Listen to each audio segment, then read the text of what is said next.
Hey everyone, so today's guide we are going to be going over one of my favorite heroes in the game recently, and that is Thor. So I finally got Thor A5, and then I fully booked Thor. This was back whenever I originally quit making content and really playing the game consistently. I had some leftover stuff, and people wanted to know how he would pan out. So I did a little experiment for them because we all know how valuable books are nowadays. And I've been pleasantly surprised with this guy. He is very good. I think there are a couple, red, green, blue characters out there that are stronger than him, but he is an extremely efficient tank. And I think he can really sneak up on some people. I've seen him catch on here and there. I've seen a couple other players fully book him out and invest in him, and I don't think they've been disappointed. So I did do a Thor video a while back whenever he was in the Battle Pass, and I did talk about some of his applications, but I do want to show some potential here, with him being fully booked. So we'll talk about his kit. I do want to show you his stats. Right now, this is fully booked Thor, right? 15 of 15. He does have the True Strike Mastery, which is why he's at 60% crit rate. But he does have a lot of health and some pretty high attack. That's because bleeding damages off of your attack, and then his health percentage is important because his counterattacks on his kit applied to his health. But we'll talk about that in a little bit. But those are the stats. So he has this trait, and he's been buffed a couple times. So let's talk about that a little bit. So it says converts 100% of health lost into delusive health from enemy attacks. And all delusive health is it shows up, and I'll show you whenever we jump into some arena matches. There's like this separate bar. It's kind of a little faint whenever you look at it. That's what the game is showing as how much health you have lost in total, right? And the next part of his trait is why that's important. It says convert 60% of damage dealt into true health if affected by delusive health. And then it grants 2 block at the start of the battle. So what this means is if you do 100 damage to somebody, you'll then gain 60% of it back based on how much you've actually lost. It's very hard to explain, but hopefully I can give you some visuals whenever we actually go into arena. So he is going to be healing himself with the amount of damage that he does, which makes him a really, really great tank, right? He has some self-sustain within his kit, so pretty cool. This 2 block at the start of the battle is really nice as well because he'll be reducing damage by 30% if he is unascended. Whenever he's ascended, though, he becomes a real menace. So he still has that converts 100% of health into elusive health, but he heals back 100% of it. So if you deal 100% damage, you're going to be healing 100% back. Awesome stuff. And he gets 2 additional blocks, so 4 total, so 60% less damage. This guy I actually use as the target for Bocce because he can survive that initial roller bomb hit from Bocce if Bocce doesn't have a whole lot of help from somewhere else, whether it's like a light nick or a Holly boost or something like that. If he is at full blocks and they try and jump into him with Holly or something like that, he's most likely surviving. So that is not a lot of people can do that, especially someone that isn't green and tries to live off Bocce deflects. So his basic ability says grants a focus boost before launching 2 attacks for 130% total damage against an enemy, with each attack having a 100% chance of applying bleeding for 2 rounds. So this could possibly apply 2 stacks of bleeding for 2 rounds. The focus boost, it does not tell you what that is, which is a bummer because this doesn't apply very much considering you have a lot of different stats going into Thor. You're really not prioritizing focus. I would like to know what the focus boost is. I'm assuming it's like 30 or something like that, which isn't a lot, but it could be decent against some damage dealing units. So he does have a passive ability that says counterattacks with pounce, which is the passive, against any attacker that's affected by bleeding who strikes a team member. So if anybody on your opponent's team has bleeding on them and they attack somebody, Thor will then counterattack with this ability. And the counterattack deals 130% damage plus true damage equal to 20% of his max health. So I have him at 34,000.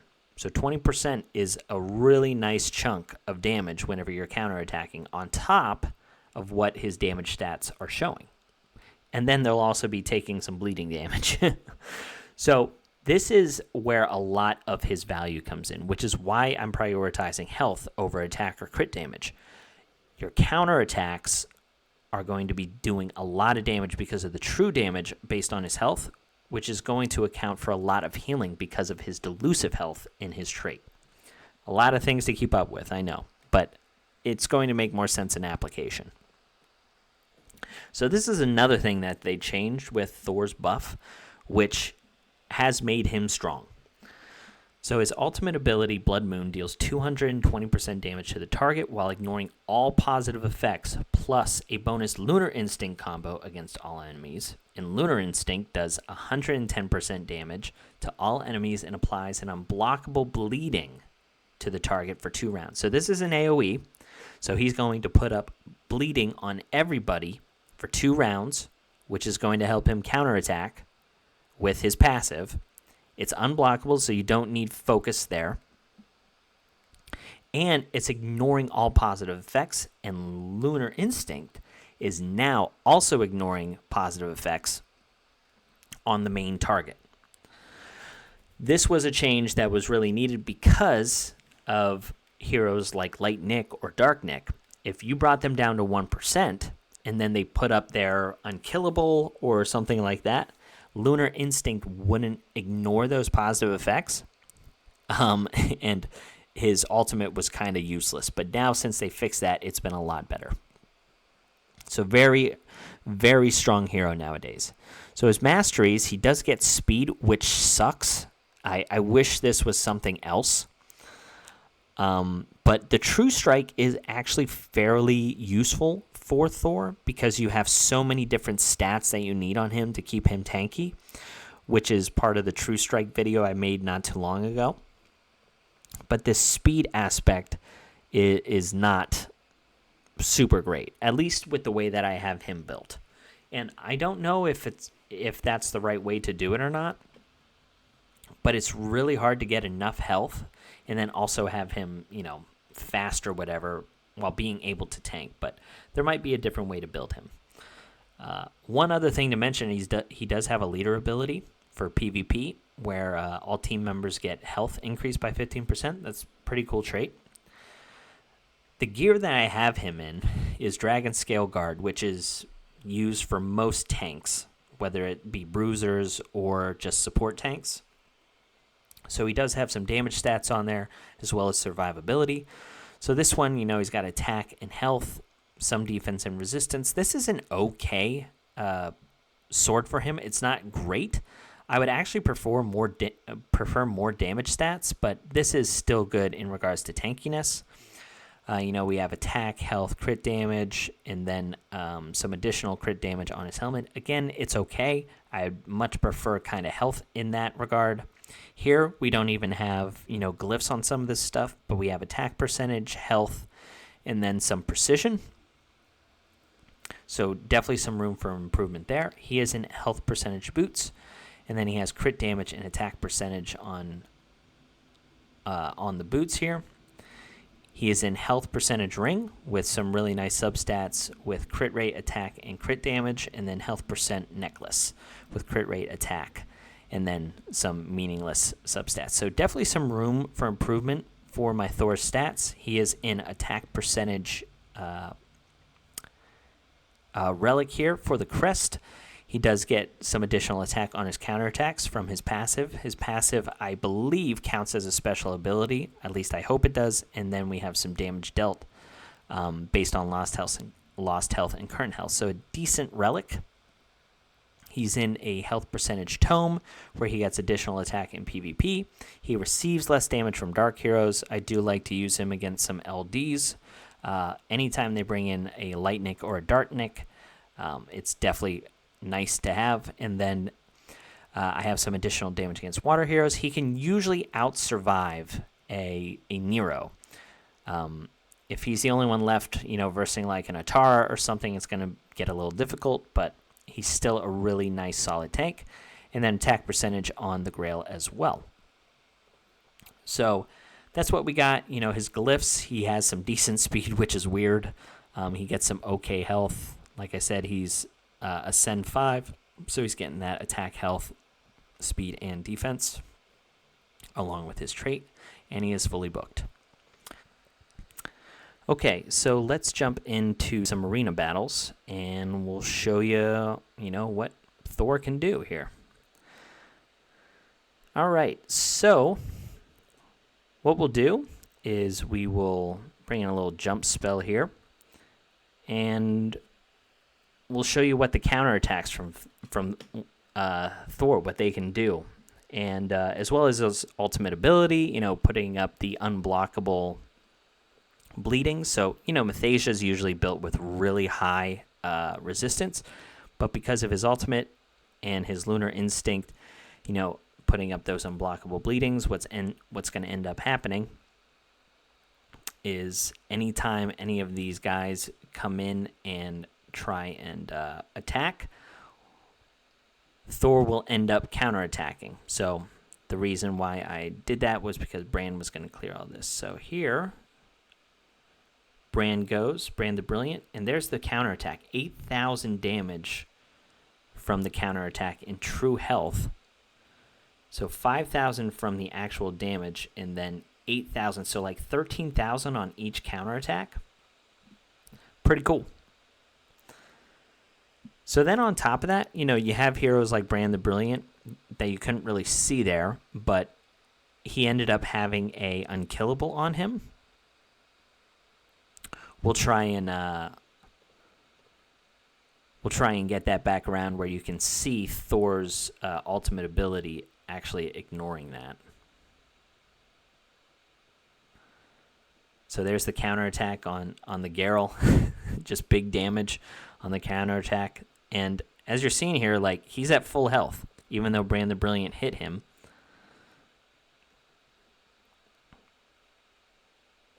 So we're kind of looping back around to his ultimate. That was a good time to show you Delusive Health, but we ended the battle a little bit early. But that was showing you how much damage that he can actually do with his counterattack, which is why you build him,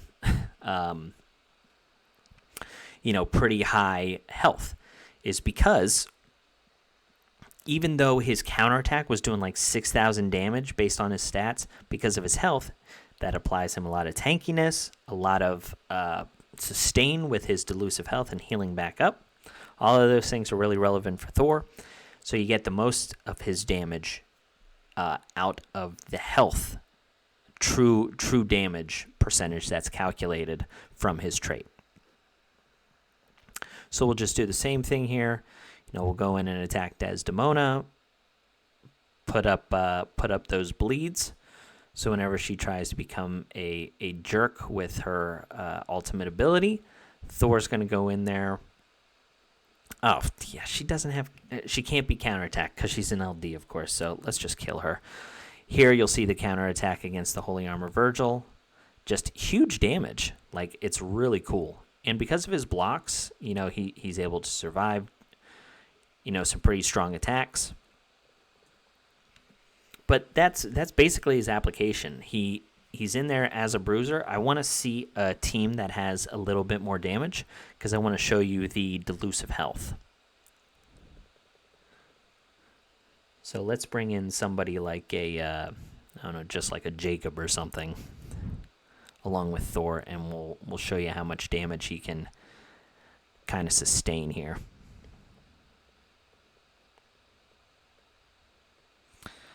So we'll bring in Jacob to go quick.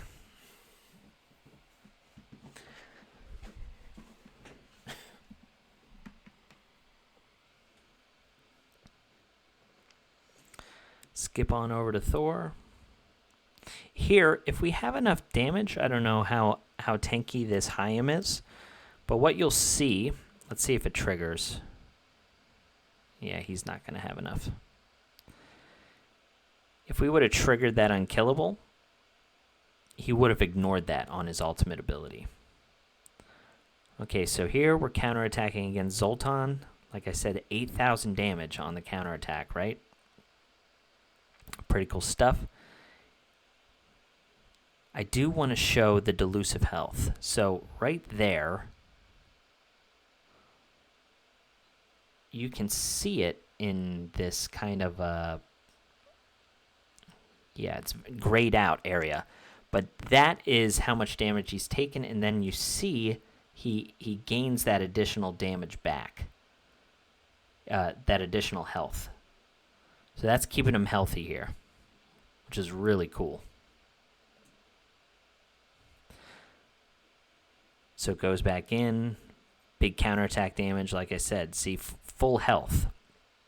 So he's definitely a bruiser for sure. Really cool applications. The bleeding ends up killing Zoltan there. I wish he had unresistible bleeding on his basic ability. Gosh, he would be amazing if that was the case. But sadly it isn't. So yeah, that's how his delusive health works. You know, just showing that he can heal it back up. And it does get around unhealable. I know I said that. I haven't been able to show you an application of it. But that's basically Thor, guys. You know, you use him as a bruiser for any of these kind of squishier teams that have, you know, some threats that probably do some decent damage that he can tank. You know, like I said, I mentioned Bocce or something like that earlier. But, you know, a team like this where you have very little damage other than just like Doomweaver, Valyria, he'll eat teams like this alive. He just has way too much sustain. And that's where I like to use him. I like to use him in those applications, and then also for teams that have unkillable, like Light Nick and Dark Nick. It is a bummer that this new Light and Dark hero, Oderic, is not affected by Thor's ultimate ability, but he's a Light and Dark hero, so I don't know what you expect. But anyway, guys, that is the revised version of Thor whenever he's fully booked out. So I hope you enjoy. This is definitely a character that is worth booking, in my opinion. He's only going to be used more so in a PvP setting. He can be used in other areas of the game, but you will have to build him that 100% crit rate. Just keep that in mind. Useful other places, but he's mainly a PvP hero. So that's all I got for you today. Hope you enjoyed. Catch you on the next one. See ya.